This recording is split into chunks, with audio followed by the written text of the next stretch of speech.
Hey there guys, how are you? Welcome back to another awesome video. It's time for another movie review. And today's movie review was requested to me by, once again, Sky Guy. Which, by the way, Sky Guy, if you're watching this right now, you still owe me 2 requests that I gave you.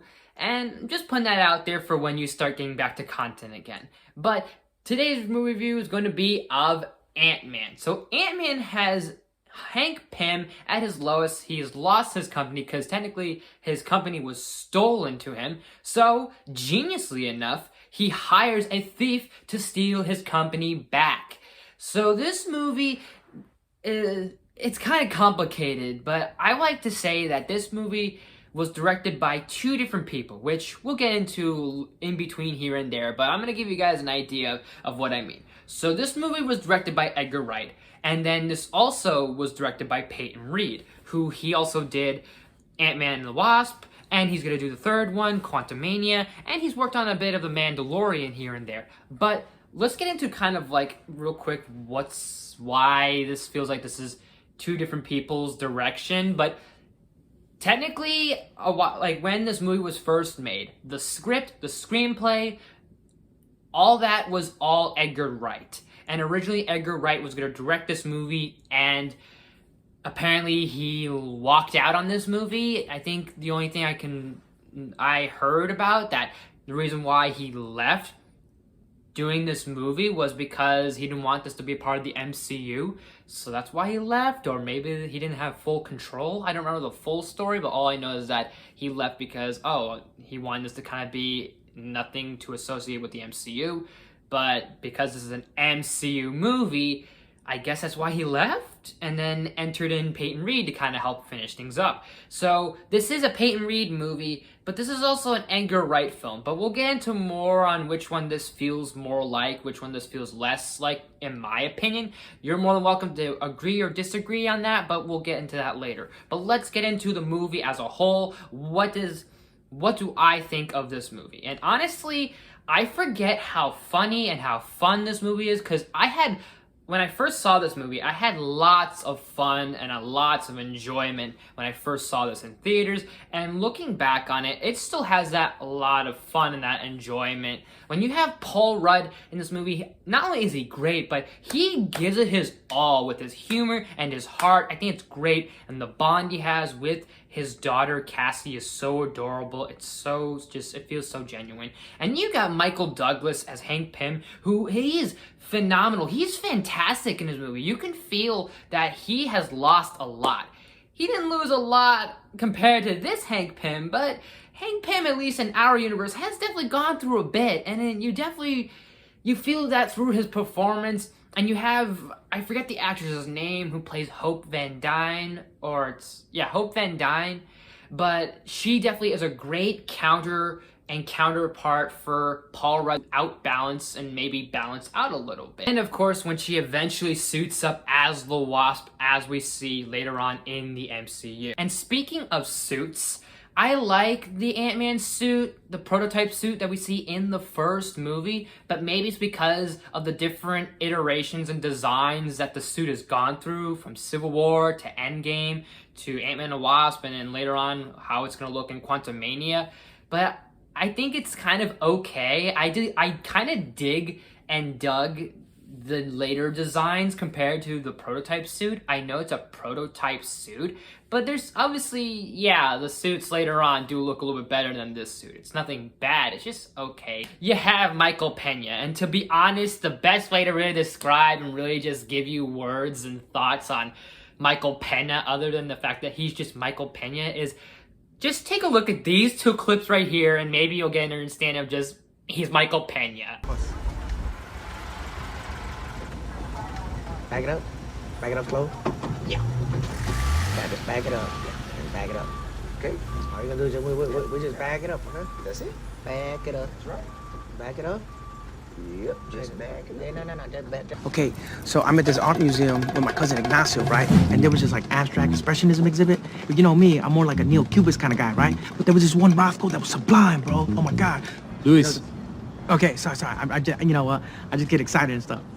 But anyway, and Ignacio tells me, yo, I met this crazy fine writer chick at the spot last night. Like, fine, like crazy stupid fine. And he goes up to the bartender and goes, look at the girl I'm with. You know what I'm saying? She's crazy stupid fine, right? And the bartender's all like, yeah, crazy stupid fine. So this writer chick tells Ignacio, yo, I'm like a boss in the world of guerrilla journalism, and I got mad connects with the peeps behind the curtains, you know what I'm saying? Ignacio's like, for real? And she's like, yeah. You know what? I can't tell you who my contact is because he works with the Avengers. Oh, no. Yeah, and this dude sounds like a badass, man. Like, he comes up to him and says, yo, I'm looking for this dude who's new on the scene, who's like flashing this fresh tack, who's got like bomb moves, right? Who you got? She's like, well, we got everything nowadays. We got a guy who jumps, we got a guy who swings, we got a guy who crawls up the walls. You gotta be more specific. And he's like, I'm looking for a guy that shrinks. And I'm like, damn, I got all nervous because I keep mad secrets for you, bro. So I asked Ignacio, is it the badass tell the stupefied writer chick to tell you, to tell me, because I'm tight with that man, that he's looking for him? That's the best way I could put it, other than I could have easily just said he's funny. But it was better that I just showed you those clips, because that's what's great about his character. He's just got that fast-pacedness to him. Let's get into Darren Cross as Yellowjacket, and I like that Yellowjacket is the villain. The suit looks really cool, and I know he's not the best MCU villain out there. He's not the greatest. He's not the worst compared to what people say and what critics say of Darren Cross and the actor who plays Darren Cross. And honestly, I think he fits fine. I think he does a pretty good job at what he does. He's not like the most groundbreaking. He's not the best MCU villain out there. I do find a little bit of sympathy in him, which is good, because with the MCU, they've been trying to do this whole sympathetic, add a little sympathy to your villains and to their villains. So there is at least some background, a little bit of like some sort of ground there you can latch onto. At least he has that sort of vendetta and that sort of mentality that he being mentored by him, and he felt like the son that Hank never had. So at least there's something than just generic suit dude, but I like that he at least has some personality to him. I know he's not as epic, or he is not as awesome or as badass as this Yellowjacket, but I mean, for Ant-Man / MCU's Yellowjacket, Darren Cross, he's fine. But I think what really sells the most for me in this movie is not only the humor, but I really dig a lot of the action sequences in this film. Because you see that fight sequence he has with the gun. We saw that test footage when he flips over a guy, pulls his tie down, he flips a dude. We saw that. That's in the movie. That's really awesome how that's done. I like each little fight sequence is incorporated to where there's a fight sequence where they all of a sudden are big and then all of a sudden they're small. And of course, one excellent example, that train sequence with Thomas the Tank Engine. That's just so fantastic.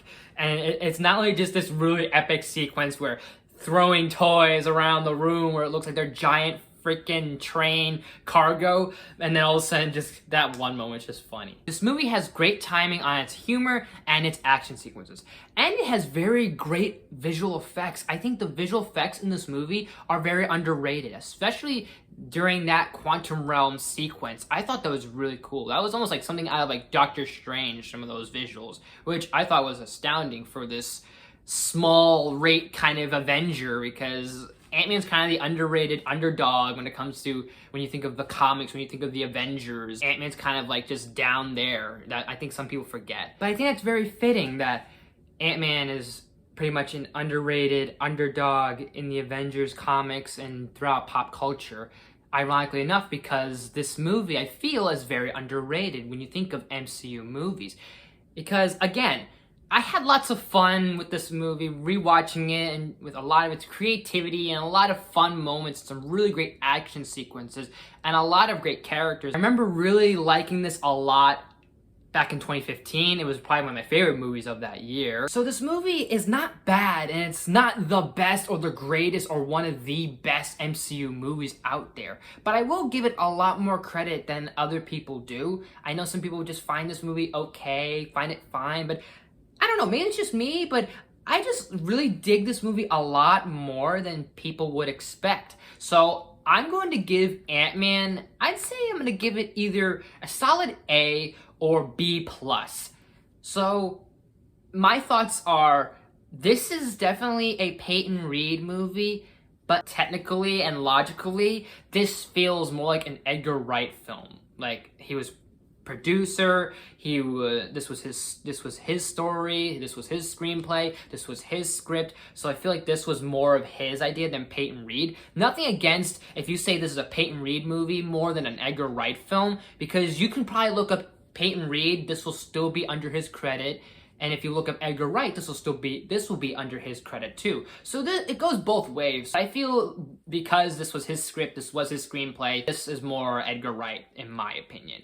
So Ant-Man, have you guys seen it? What did you think of it? Do you like it? Do you hate it? Let me know in the comments below. And as always, guys, thank you so much for watching. And as always, if you like this video, please smash the like button. If you're new to my channel, please subscribe. I do awesome videos every day, every week. Make sure you ring that bell. I do new videos every day, every week. Share the video with your family, friends, all that good stuff and more. Leave some suggestions in the comments section. You name it, I look into it as always. And keep those questions going, because once we get some questions built up, I want to start doing a Q&A. Happy Disney Plus Day, everyone. I know there's going to be a whole slew of things, of crazy Disney Plus news dropping all today. I don't know when this will be uploaded, sometime maybe in the afternoon, maybe sometime in the evening, but I hope you guys have a happy Disney Plus Day. Let me know your thoughts on Disney Plus Day. And look out for my next movie review, which will be of Spider-Man Far From Home. And a few other things in between, like my Epic Mickey series. I'll bring back Kingdom Hearts, Dream Drop Distance, and some other things in between. I'll try and squeeze into my schedule with things changing and going through the motions and going with the flow. But anyways, guys, thank you so much for watching. And I'll see you next time.